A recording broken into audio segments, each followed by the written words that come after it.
Айдан түскөн көлөңкө.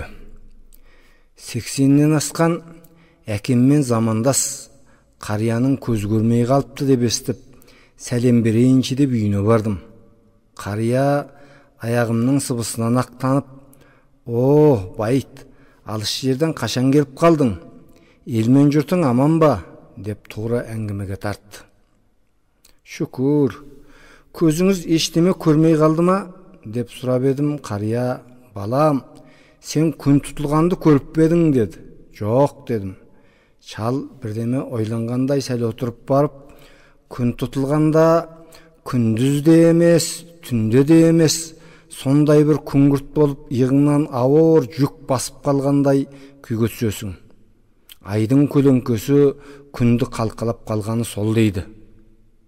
Дәл сол айдың көлеңкесі күнді қалқалап қалғандай көз алдыма белгісіз бір шымылдық перде тартылып, адамдардың бейнесі жұқа перденің ар жағынан көрінген көлеңке секілді көлбеңдей береді, деді.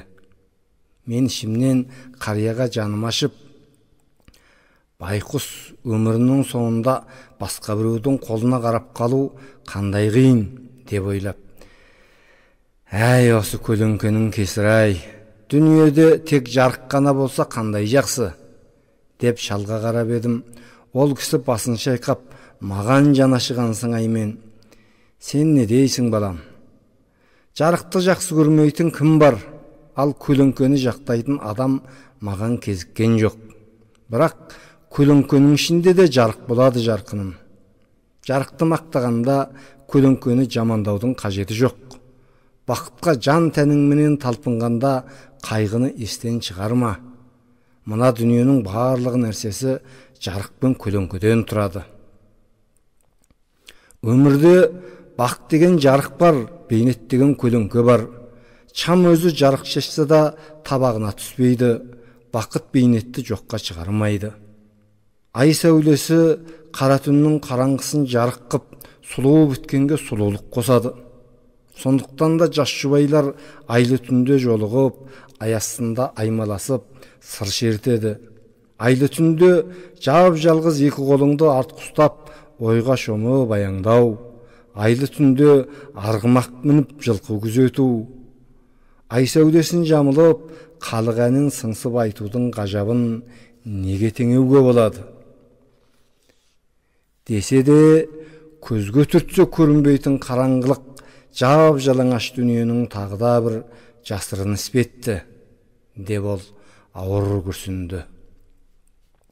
«Көретін көз жоқ, қиын боп тұрма сізге?» деп едім. Шал көрмей қалған жанарымен менің көзіме қарай тесіліп, «Қиын емес, балам, қайта жақсы екен. Көретін көрмейтін бірдемелерді тілесең де, тілемесең де көріп, соны көргеніңе өкініп, қарғанып, сіленіп, өз жаныңды өзің жеп қиналып отырғанша, қараңғылықтың ішінде қаңыреп, адасып отырғаның бір жағынан жанға рақат екен айналайын. Жас ұлғайып, жаным шығып кетпесе де, жарық көретін уақытым таусылыпты. Өкініп отырғам жоқ. Мен үшін енді мына алақандай әлемде көріп көңіл көтеретін нәрсе сірә қалған жоқ. Қайда қандай тау, жыра, қайда қандай тас бар. Көзі бар бола тұра ештемеде көрмейтін көрсоқыр пенделер қайда не істеп жүргенін көрмесем де білемін. Қашанда әйтеу баратын жерім қараңғы екені шын ғой. Қайта жаттығу болып жатыр бұл соқырлық. Мен оған айдан түскен көлеңке деп ат қойдым, деп ештеме болмағандай күліп қойды.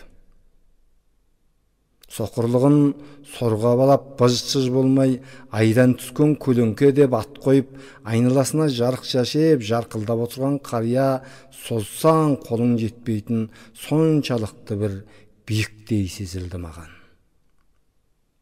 Әңгімені жазып оқыған Байт Қабанұлы.